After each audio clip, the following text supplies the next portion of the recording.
Welcome to big TV. మనసులో ఒకటి, మోమాటానికి మరొకటి మాట్లాడడం ఆయనకి చేత కాదు. ఎమ్మెల్యేగా, ఎంపీగా, మంత్రిగా తెలుగు రాష్ట్ర రాజకీయాల్లో ఎవరికి తలవంచిన నైజం అయింది. మనతో జేసీ దివాకర్ రెడ్డి గారు ఉన్నారు. దివాకర్ రెడ్డి గారు నమస్తే. సార్ ఎలా ఉన్నారు? బాగానే ఉన్నా. వయసు వచ్చింది, దాంతోపాటు కొంత ఆరోగ్యం కూడా చెడిపోతూ ఉంది.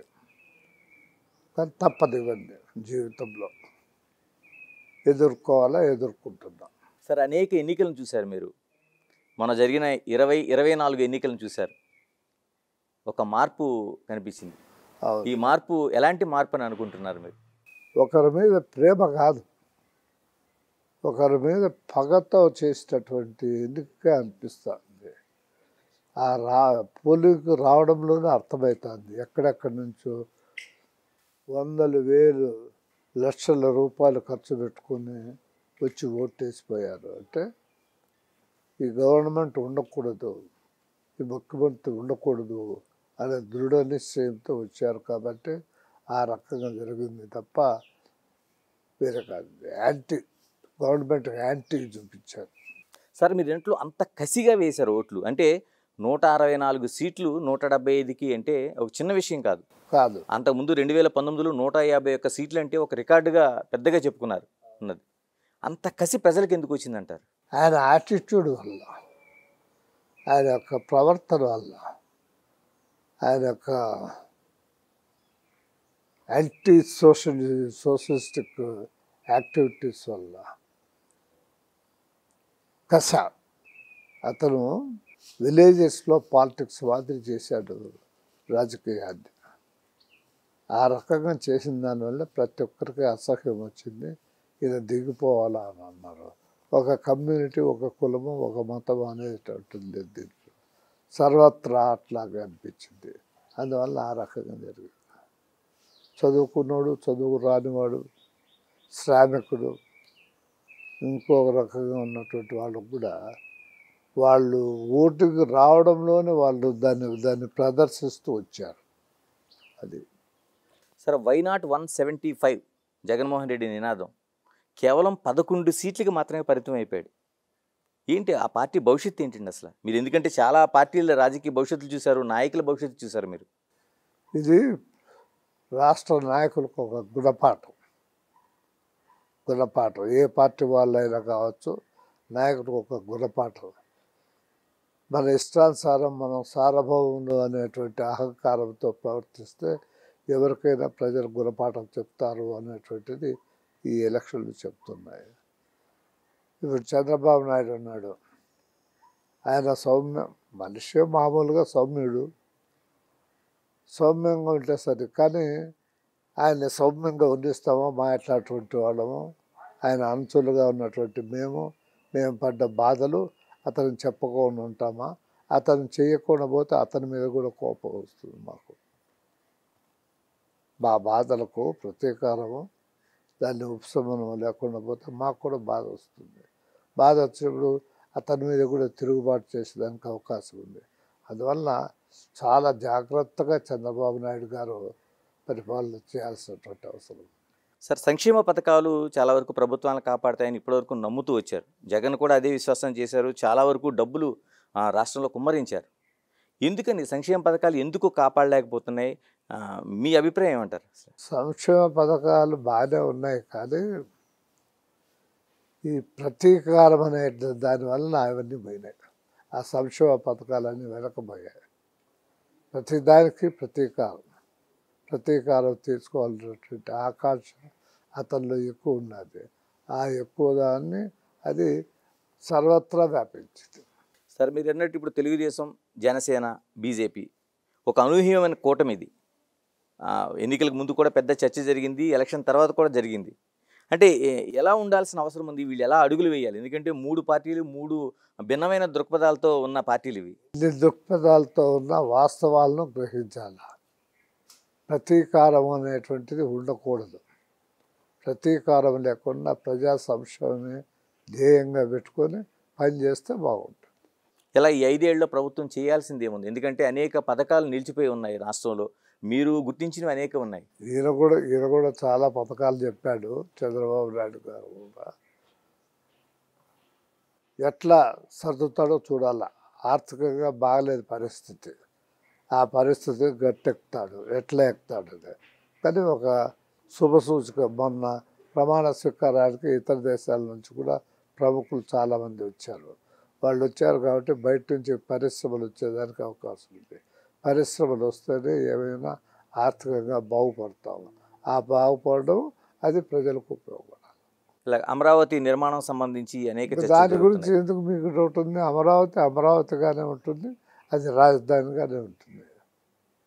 దాని గురించి ఎవరికి డౌట్ ఉండాల్సినటువంటి అవసరం లేదు. పోలవరం ఎలాగా అంటే మీరు 2014లోనే చాలా స్పష్టంగా అందరూ బాకాలు కొడుతున్న టైంలో ఒక్క జేసీ దివాకర్ రెడ్డి గారు మాత్రమే ఇది కష్టసాధ్యమైంది, పూర్తి చేయడానికి ఆచరణ ఉండాల్సిన అవసరం ఉందని చెప్పిన వాళ్ళు మీరు. ఇప్పుడు ఈ ఎలక్షన్లో పరిస్థితులు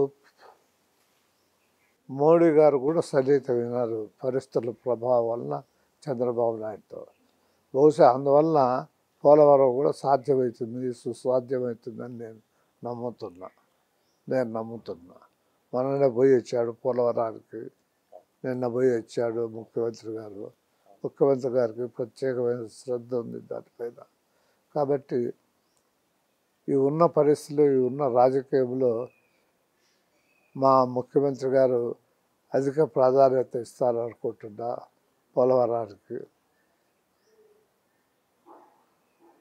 మోడీ గారు కూడా దానికి సహకరిస్తారు, చంద్రబాబు నాయుడు గారు. నా విశ్వాసం, నమ్మకం. సార్ చాలా క్యాబినెట్లు చూశారు, మీరు చూడని క్యాబినెట్లు లేవు. ఈ క్యాబినెట్ని చూస్తుంటే ఏమనిపిస్తుంది? ఎందుకంటే చాలామంది సీనియర్ని పక్కన పెట్టి ఒక కొత్త వాళ్ళకి అవకాశాలు ఇచ్చినట్టుగా కనిపిస్తుంది. యంగ్స్టర్స్కు ఇచ్చాడు. అంటే రాబోయే రోజుల్లో యంగ్స్టర్స్ ముఖ్యమంత్రి అవుతాడు అనేటువంటి దానికి సూచనగా ఆయన దానికి తగినట్టుగా క్యాబినెట్ సమకూర్చాడు నా అభిప్రాయం. అంటే అంతకుముందు చాలామంది సీనియర్లు అనుభవం ఉండాల్సిన అవసరం ఉందనేది చాలా మాటలు చెప్తున్నారు. మీరు పూర్తిగా యంగ్స్టర్స్ని సపోర్ట్ చేస్తున్నారు. అనుభవము కేవలం ఆ పదవిలో ఉంటేనే అనుభవం వస్తుంది, లేకపోతే లేదు. ఇప్పుడు మారిపోయింది కాలం. చాలా యంగ్స్టర్స్ కూడా చాలా విజ్డమ్ ఉన్నటువంటి వాళ్ళు ఉన్నారు. అలాంటి వాళ్ళే ఎదుర్కొన్నాడు. కాబట్టి అనుభవం లేకపోయినా నేర్చుకోగలరు, చూసి నేర్చుకోగలరు. సెక్రటరీలు ఉన్నారు సహాయ సహకారాలు అందించడానికి. వాళ్ళ సహాయం తీసుకుంటే వస్తుంది. సరే, ఇప్పుడు ఎన్డీఏలో ఒక భాగస్వామిగా తెలుగుదేశం పార్టీ ప్రయాణం చేస్తుంది అంటున్నా. రెండోది కీలకమైన స్థానాల్లో ఉన్నారు వాళ్ళు. ఎందుకంటే వాళ్ళ మెజారిటీ అవసరం ఎన్డీఏ ప్రభుత్వానికి. బీజేపీకి మెజారిటీ లేదు కాబట్టి ఎలా మన రాష్ట్రానికి రావాల్సిన నిధులు కావచ్చు, మీరు అన్నట్టు పోలవరం కావచ్చు, ఇవన్నీ సమకూరే అవకాశం ఉందా? అవకాశం ఉంది. కీలకమైన స్థానంలో ఉన్నారు చంద్రబాబు నాయుడు గారు. చంద్రబాబు నాయుడు గారిని అంత సులభంగా తోసిపుచ్చలేడు నరేంద్ర మోడీ గారు. కాబట్టి కొంత సాధ్యమవుతుంది. సరే, ఇలాగా మరోవైపు కాంగ్రెస్ పార్టీ మీరు ఎప్పుడో చెప్పారు 2014 తర్వాత కూడా కాంగ్రెస్ అనేది అది జీవించదు అనేది మీరు ఎప్పటికీ స్పష్టం చేస్తున్నారు. ఈ ఎన్నికలు చూసిన తర్వాత మీకేమనిపిస్తుంది? కష్టం. కాంగ్రెస్ పార్టీ సరైన లీడర్షిప్ లేదు. రాష్ట్రాలలో సరైనటువంటి లీడర్షిప్ లేదు. రాష్ట్రాల్లో లీడర్షిప్ పెంచాల్సినటువంటి అవసరం ఉంది కాంగ్రెస్ పార్టీకి. పెంచితే మంచిది. మరి షర్మిలని తీసుకొచ్చారు, పిసిసి అధ్యక్షురాలుగా షర్మిలని తీసుకొచ్చారు. షర్మిలాని తీసుకురావడంలో తప్పేం లేదు. అయితే ఆమె సరైన టైంలో తీసుకొని రాలేదు. తీరా ఎలక్షన్స్ అప్పుడు తీసుకొచ్చారు. అట్లా కాకుండా ఒక సంవత్సరం ముందర తీసుకొచ్చింటే ఆమె పరిస్థితి ఘోరంగా. సరే, ఎందుకు కొత్త రక్తం అనేది కాంగ్రెస్ వైపు ప్రయాణం చేయట్లేదు? ఆంధ్రప్రదేశ్కి సంబంధించి రాజకీయాలు నేను మాట్లాడుతున్నాను. ఇప్పుడు చూడాలి, కొత్త రక్తం వస్తుందేమో అనుకుంటున్నాను నేను. ఆమెకు సంపూర్ణమైన సహకారం ఇవ్వాల్సినటువంటి అవసరం ఉంది. కేంద్రంలో ఉన్నటువంటి ఆ పార్టీ పెద్దలు ఆమెకు సహాయ సహకారాలు అందిస్తే ఆమె పైకి వచ్చేదానికి ఛాన్సెస్ ఉంది. సరే, ఇప్పుడు మరోవైపు రెండు రాష్ట్రాలు, మీరు ఉమ్మడి రాష్ట్రంలో కూడా కీలకంగా పనిచేశారు. తెలంగాణ రాష్ట్రం విడిపోయిన తర్వాత ఇప్పుడు అందులో బీఆర్ఎస్కి స్వస్తి చెప్పారు ప్రజలు, కాంగ్రెస్ పార్టీని తీసుకొచ్చారు. మీరు కూడా ఇక్కడ రాజకీయాలను అబ్జర్వ్ చేస్తూనే ఉంటారు. ఎందుకంటే మీకు రెండు రాష్ట్రాలు వేరు వేరు ఏం కాదు, ఎందుకు ఉమ్మడి రాష్ట్రంలో పనిచేశారు. ఎలా అనిపిస్తుంది ఇక్కడ రేవంత్ రెడ్డి పాలన కావచ్చు, లేకపోతే కాంగ్రెస్ ప్రయాణం కావచ్చు? ఇదంతా వీళ్ళ పైన లవ్తో కాదు, లవ్ లాస్ట్ ఏం లేదు. ఇవాళ వచ్చినటువంటి ప్రభుత్వాల పైన లవ్ లాస్ట్ లేదు. ఆ ప్రభుత్వాల పైన ఉన్న వ్యతిరేకత వీళ్ళకి లవ్ లాస్ట్ అయింది.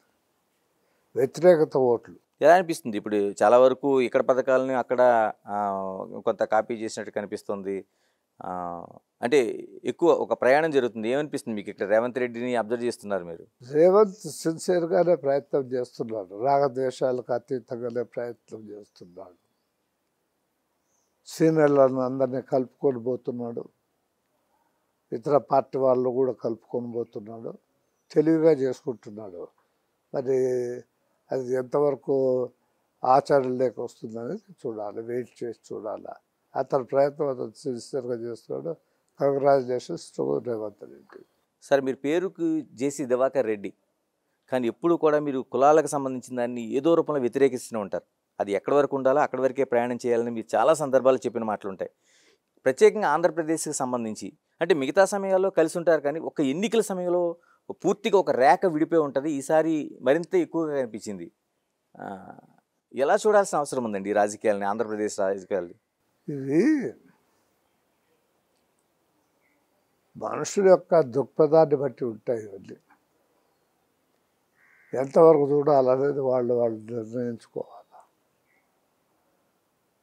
ఇప్పుడు పవన్ కళ్యాణ్కి బేస్ కులమే, ఓకే, ఆయనకు కులమే. ఆ కులం ఆయన్ను స్ట్రాంగ్గా సపోర్ట్ చేసింది. అది కానీ అతను కులంతో పోతాడా లేకపోతే ఇష్యూస్తో పోతాడా అనేది ఇంకా కొంతకాలం పోయి చూడాలి, మరి వెయిట్ చేసి చూడాలి. పద్మనాభం ఉన్నాడు, ఆయన కులమే. ఇప్పుడు పద్మనాభ రెడ్డి అనిగా మార్చుకుంటారని చెప్పారు. అదే అన్నాడు ఆయన మార్చుకునేది లేదు, పెట్టేది లేదు, మార్చుకోలేరు, ఎవరు కోరుకోవటం లేదు. ఆయన కులాన్ని బేస్ చేసుకునే వ్యవహారం నడిపాడు. పవన్ కళ్యాణ్ ఆ రకంగా కనపడటంలే. ఇష్యూస్ పైన, ప్రజా సంక్షేమం పైన ప్రయాణం చేయాలనేటువంటి ఉద్దేశంతో ఉన్నట్టుంది. కులాన్ని గణనీయంగా తీసుకొని కులం అండతో పైకి రావాలన్నట్టుగా కనపడటం లేదు. ఆ రకంగా ఉంటే మంచిదే. సరే, ఎప్పుడు కూడా మీరు పదవిలో ఉన్నా లేకపోయినా ఎప్పుడు కూడా ఏదైనా మాట్లాడడానికి ఏ మాటం మొహమాటం పడరు ఉన్నది. ఎందుకంటే ఏ నాయకుడికి మీరు వంత పడలేదు, ఉన్నది స్ట్రైట్గా చెప్పడమే మీ లక్షణం. మరి ఇలాంటి మనస్తత్వం మీ ఈ రాజకీయ భవిష్యత్తుకి ఏమైనా నష్టం చేసిందండి ఏమైనా? నేను రాజకీయాల నుంచి ఆల్మోస్ట్ వాళ్ళు విరమించుకున్నట్టే. కాదు, గడిచిన రాజకీయాల భవిష్యత్తుకి సంబంధించి కొన్ని నష్టాలు కూడా జరిగినాయి, జరగకుండా ఎట్లుంటాయి. దొంగ అంటే సహించారు. దొంగను కూడా గారు అంటేనే ఆయన అంత శాంతిస్తాడు. అట్లా కొన్ని దానివల్ల నష్టాలు జరిగినాయి నాకు, కానీ దానికి నేనే పశ్చాత్తపడటంలే. జీవితంలో అన్నీ జరుగుతూ ఉంటాయి. సార్, చాలామంది సీఎంలను చూశారు మీరు, ఆ క్యాబినెట్లో మీరు పనిచేశారు కూడా ఉన్నది. అంటే ఏదైనా తప్పు జరిగితే వేలెత్తి చూపించడానికి అసలు ఇప్పుడు కూడా మీరు సందేహించలేదు. ఎలా సాధ్యమైందండి? ఎందుకంటే ఎక్కడో చోట ఒక మొహమాటం అనేది మనకి వెంటాడుతూ ఉంటుంది రాజకీయాల్లో ప్రత్యేకంగా. నేను ఈ మంత్రి పదవి అనేది శాశ్వతం అని ఎప్పుడు భావించలేదు. It is only temporary gap అనే ఆలోచన చేసేవాడిని. కాబట్టి నేను నిర్మోహమాటంగా నిష్కలకంగా ముఖ్యమంత్రులతో మాట్లాడేటువంటి వాడిని. తర్వాత అపార్ట్ దట్ కరప్షన్ గురించి కూడా నా పైన కేసులు లేవు, కరప్షన్ లేదు, కాబట్టి భయం లేకుండా మాట్లాడేవాడిని. కరప్షన్ ఉంటే భయపడేవాడిని.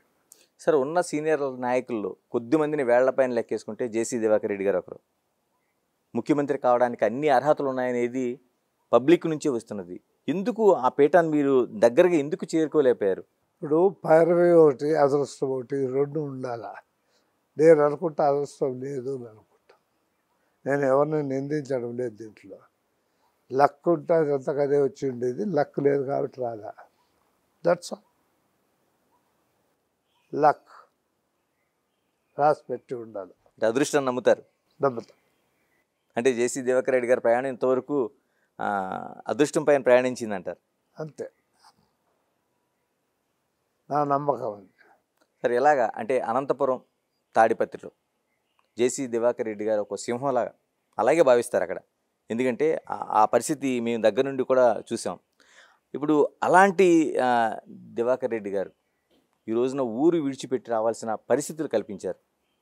ఎలా చూడాల్సిన అవసరం ఉంది నాకే రాజకీయాలు? ఊరు విడిచిపెట్టిన పరిస్థితులు ఏమి లేవే లేవే ఎవరు లేరు. ఇప్పుడు ఉన్న వాళ్ళందరూ ఏదో కేసుల్లో ఇరుక్కపోయారు. ఏదో ఇప్పుడు ఎలక్షన్లకు ముద్దరు చేసింటే అది ఒక రకంగా ఉండేది.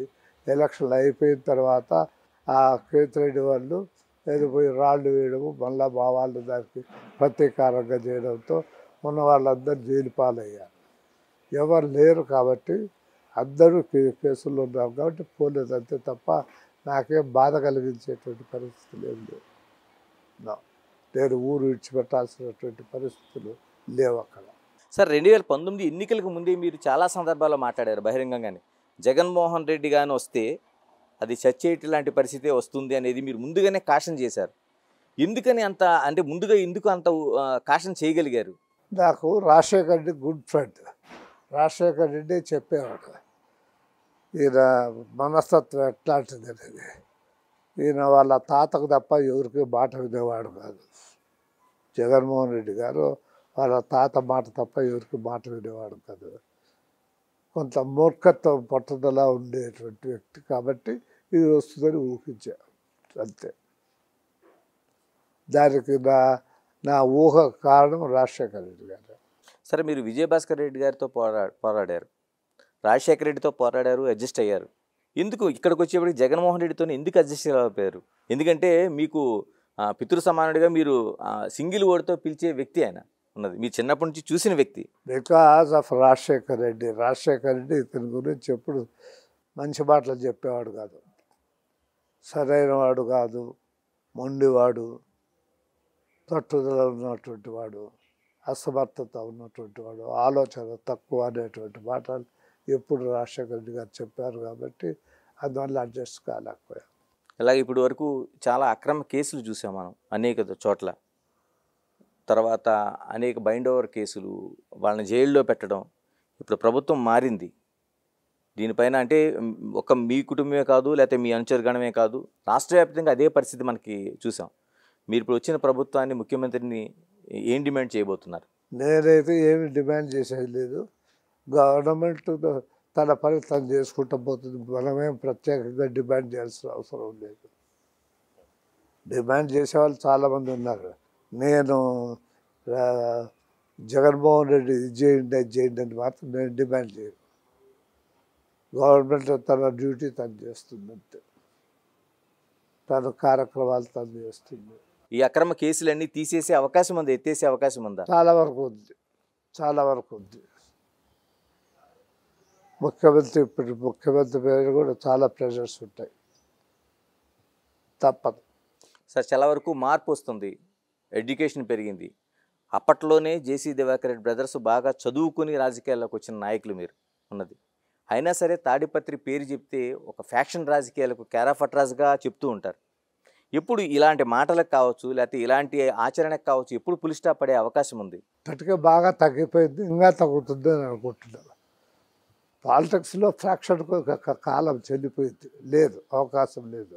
ఫ్రాక్షనిస్ట్ అంటే ఎవడు భయపడడం లేదు, అసహించుకుంటున్నారు. అందువల్ల బాగా తగ్గిపోతుంది ఫ్రాక్షన్. అంటే పెద్దారెడ్డి లాంటి రాజకీయ నాయకులను ఎలా చూడాల్సిన అవసరం ఉంది? ఏదానికైనా చదువు, విజ్ఞానము ఉండాలా, కావాలా. అది తక్కువ ఉంది పెద్ద. ఆయన కూడా మారుతాడు, మారక తప్పదు, పరిస్థితులు అట్లా చేస్తాయి. మారతాడు, తప్పదు, మారక తప్పదు. సార్ రాజకీయాల్లోకి వచ్చిన తర్వాత మీరు ఎంత సంపాదించారో లెక్క కట్టలేం, కానీ మీరు ఎంత నష్టపోయారో దగ్గర నుంచి ప్రజలు చాలా వరకు చూశారు ఉన్నది. అలాంటి రాజకీయాలను ఇంకా మీరు ప్రేమిస్తూనే ఉన్నారు. కక్ష రాజకీయాలు అనేది మా కాలంలో లేదు, ఇప్పుడు కక్ష రాజకీయాలు అనేవి వచ్చాయి.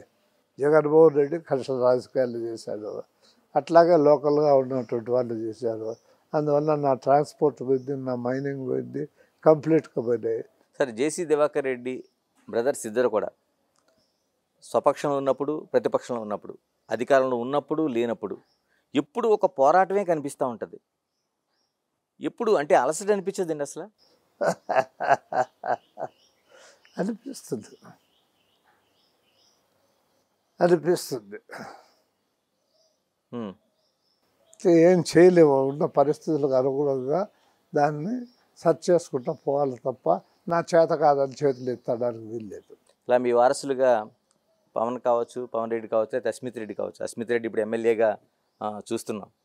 ఏమనిపిస్తుంది? మీ వారసత్వం అలా కొనసాగుతుంది, ఇంకా పవన్ గారి ముందుకు రావాల్సిన అవసరం ఉందనుకుంటా. ఆయనకు ఎమ్మెల్యేగా నిలబడమని చెప్పా, ఆయనకు ఇష్టం లేదు, ఎంపీగా పోవాలన్నాడు. బహుశా ఆయన పాలిటిక్స్ రాకపోవచ్చు. ఈసారి వచ్చింటే గెలిచిండేవారేమో. ఇంటికి గెలిచిండేవాడిని అడిగామా, ఆయన టికెట్ ఇవ్వలేదు. దానికి మనం ఏం చేస్తాం, దానికి మనకు ఆ రాత లేదు అనుకుంటాం అంతే. అలాగే అస్మిత్ రెడ్డి ఎమ్మెల్యేగా ఉన్నారు. అవును, యంగ్ ఫెలో, చదువుకున్నాడు, బాగా మాట మన్నింపు ఉంది, చూడాలి ఎట్లా చేస్తాడు. ఇలా పిల్లల రాజకీయ భవిష్యత్తు ఏంటి? ఇప్పుడు పవన్ రెడ్డి గారు మీరు అన్నట్టు ఆయన విముఖత చూపిస్తుంటే, పవన్ రెడ్డి ఏదైనా వ్యాపారం చేసుకో బాగుంటుంది, నువ్వు రాజకీయాలు వద్దని చెప్పా. మీరే చెప్పారు. నేనే చెప్పా, ఈ పాలిటిక్స్లో మీరు ఫిట్టింగ్ కాలేరు, వద్దు, మానుకోమని చెప్పారు. ఏదైనా ఇండస్ట్రీనో ఏదైనా చూసి బతకండి అని చెప్పాను. సరే, ఎలా చెప్తారు సార్ మీరు? ఎందుకంటే నాగిరెడ్డి గారి వారసులుగా మీరు, ఆయన చాలా సౌమ్యంగా పాలిటిక్స్ చేస్తే, ఇలాంటి రాజకీయాలు కాదు, ప్రజల కోసం అగ్రెసివ్గా ఉండాలని ముందుకు వచ్చిన జేసీ దివాకర్ రెడ్డి గారు మీ వారసులకు ఎలా చెప్తారు అసలు? చెప్పిన వాల్యూస్ లేవు పాలిటిక్స్ ఉన్నాయి కాబట్టి వద్దన్నా. I advise not to enter into the politics. సరే, చెప్పండి చివరిగా, ఇప్పుడు వచ్చి యంగ్ చాలామంది అస్మిత్ రెడ్డి లాంటి వాళ్ళు చాలామంది రాజకీయాల్లోకి వచ్చారు ఉన్నది. మీరు అంటున్న రాజకీయాల్లోన ప్లస్ కంటే మైనస్లు ఎక్కువ మనకు కనిపిస్తున్నాయి. కానీ ఆ యూత్ ఎలా ప్రయాణించాల్సిన అవసరం ఉంది? ఎందుకంటే మీరు వచ్చిన దశ కూడా యూత్గానే వచ్చారు మీరంతా. ఎలా ప్రయాణించాల్సిన అవసరం ఉంది ఈ రాజకీయాల్లో? సమతుల్యం చూసుకొని ప్రవర్తించాలి. ఇప్పుడు పూర్తిగా నీతి నిజాయితీతో బ్రతికేదానికి వీలు లేనటువంటి రాజకీయాలు ఇవి. మాకు అవకాశం ఇచ్చారు ప్రజలు, నీతిగా నిజాయితీగా బ్రతకమని మాకు ఆదేశించారు, చేశారు. ఇప్పుడు అట్లా లేదు. 100 కోట్ల రూపాయలు ఖర్చు పెట్టాల్సి వస్తుంది ఎలక్షన్స్లో. ఎక్కడి నుంచి వస్తుంది? సో నీతిమాలిన పనులు చేయాల్సి వస్తుంది. ఆ నీతిమాలిన పనులు చేసేదానికంటే ఉన్న దాంట్లోనే ఏదన్నా తృప్తిగా ఉంటే మంచిది నా అభిప్రాయం. ఇలాగే కొనసాగుతాయి రాజకీయాలు? ఇంకా మార్పు చూడలేము అసలు? కష్టం.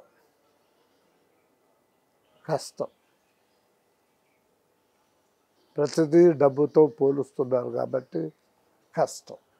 చంద్రబాబు నాయుడు కోసం చెప్పండి. ముఖ్యమంత్రిగా 4వ సారి ప్రమాణ స్వీకారం చేసి ప్రయాణం చేస్తున్నాడు. ఆయన 70 ఏళ్ళ పైబడిన వయసులో ఉన్నది. ఎలా సాగబోతుంది అంటారు ప్రయాణం ఇప్పుడు? ఆయన ప్రయాణం బాగానే సాగుతుంది. మెచ్యూరిటీ ఉంది అతనిలో, ఆలోచన ఉంది, ప్రజలు అనేటువంటి మనస్తత్వం ఉంది. కేవలం ఏదో తను పట్టిన కుందేటికి 3 కాళ్ళు అనేటువంటి వాడు కాదు. సమయానుకూలంగా, సందర్భంగా ప్రజలకు ఏది మంచిది చేస్తే బాగుంటుంది అనే ఆలోచన ఎప్పుడూ ఉంటుంది కాబట్టి అతను సక్సెస్ఫుల్ అవుతాడు. నా అభిప్రాయం అతను కూడా 5 ఏళ్ళు పోకపోవచ్చు అని నా అభిప్రాయం. ఎలా అంటారు? ఎందుకని? పరిస్థితులు ఆ రకంగా తీసుకొస్తాయేమో అని. ఆయనే స్వచ్ఛందంగానే వదులుకుంటాడేమో అని నా అభిప్రాయం. Either he may go to central or ఏదో నాకెందుకు అనిపిస్తుంది ఆయన 5 ఏళ్ళు ఇక్కడ ముఖ్యమంత్రిగా ఆయన అంటే దించుతారని కాదు నేను చెప్పేది. ఆయన స్వచ్ఛందంగా చెప్పారు మీరే. ఆయనంతకు ఆయనే దేశ రాజకీయాల్లో ప్రవేశించవచ్చు, లేకపోతే మరొకటి కావచ్చు. ఏ కారణంతో అయినా ఆయన 5 ఏళ్ళు ముఖ్యమంత్రిగా కొనసాగబోతున్నాము నా అనుభవం. మరి ఎవరు కాబోతున్నారు ఆంధ్ర రాష్ట్ర రాజకీయాల వారసత్వం? న్యాచురల్గా లోకేష్కి వస్తుంది. ఏ కారణం చేత అయినా 5 ఏళ్ళు కొనసాగవచ్చు అని నా అనుమానం, నా అభిప్రాయం. అది ఏం ఆలోచన చేసి చెప్తానంటే దీనికి ఆలోచన లేదేం లేదు, నాకు స్ఫురిస్తుంది ఆ రకం. ఇలా పవన్ కళ్యాణ్ చూస్తున్నారు. ఆయన రాజకీయ ప్రవేశం దగ్గర నుంచి ఈ రోజున 21 స్థానాలకు 21 స్థానాలు విజయం సాధించే వరకు చూశారు. ఎలా ఉండబోతుంది ఆయన ఆలోచన, ఆయన ప్రయాణం ఎలాగా మీరు? ఆయన ఎట్లా ఉంటాడో కూడా తెలియదు నాకు, ఆయన గురించి ఏమీ తెలియదు నాకు. తెలియనప్పుడు నేను కామెంట్ చేసేది ఎట్లా? ఇంకో నెల పోతే కామెంట్ చేయొచ్చు. ఆయన పరిపాలన, ఆయన విధానాలు ఎట్లా ఉంటాయని చూసి. ఆయన కూడా నేను అనుకుంటున్నా బహుశా ఆయన కూడా చాలా కాలం ఈ రాజకీయాల్లో ఉండకపోవచ్చునేమో అని. ఎందుకంటే ఆయనకు ఆర్థికంగా సినిమాలే బెటర్, ఈ రాజకీయాల్లో కంటే కూడా దాంట్లోనే బెటర్గా ఉంటుంది కాబట్టి ఆ రకంగా ఆలోచన చేస్తాడేమో ఆయన అని నేను అనుకుంటున్నాను.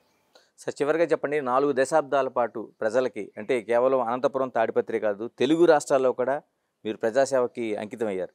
అలాంటి జేసీ దివాకర్ రెడ్డి గారు ఇప్పుడు అనారోగ్య కారణాలు తాత్కాలికమే అనుకుంటున్నాను, భవిష్యత్తు ఏంటి అసలు? No politics. ఆరోగ్యం బాగున్నా బాగలేకపోయినా నో పాలిటిక్స్, విశ్రాంతి అంతే, రిటైర్డ్. సార్, మీరు నిండు ఆరోగ్యంతో ఎప్పుడు ఈ విధంగానే ఉండాలని, ఎందుకంటే మీరు అనుభవించిన పదవులు లేవు, ఆరోగ్యం మీరు 2 అదృష్టాన్ని నమ్ముతారు. వీటన్నిటితో మీ నడక ఎప్పుడు ఇలాగే కొనసాగాలని మనస్ఫూర్తిగా బిగ్ టీవీ కోరుకుంటుంది. Thank you. ఇది అంటే రాష్ట్రంలో రాజకీయాలు జరగచ్చు, కానీ కక్షపూరిత రాజకీయాలు ఎప్పుడు కూడా ప్రజలు గుణపాఠం చెప్తారనేది జేసీ దివాకర్ రెడ్డి గారు స్పష్టం చేస్తున్నారు. మరోవైపు ఏదైతే ఒక మెజారిటీ ఇచ్చారో ప్రజలు, దాన్ని ఆచరణ రూపంలో తీసుకెళ్లాల్సిన అవసరం ఉందనడంతో పాటు తాను రాజకీయాలకు వచ్చే ఆలోచన అలాంటి ప్రసక్తి లేదనేది మరోసారి స్పష్టం చేస్తున్నారు. Signing off, this is Ganesh.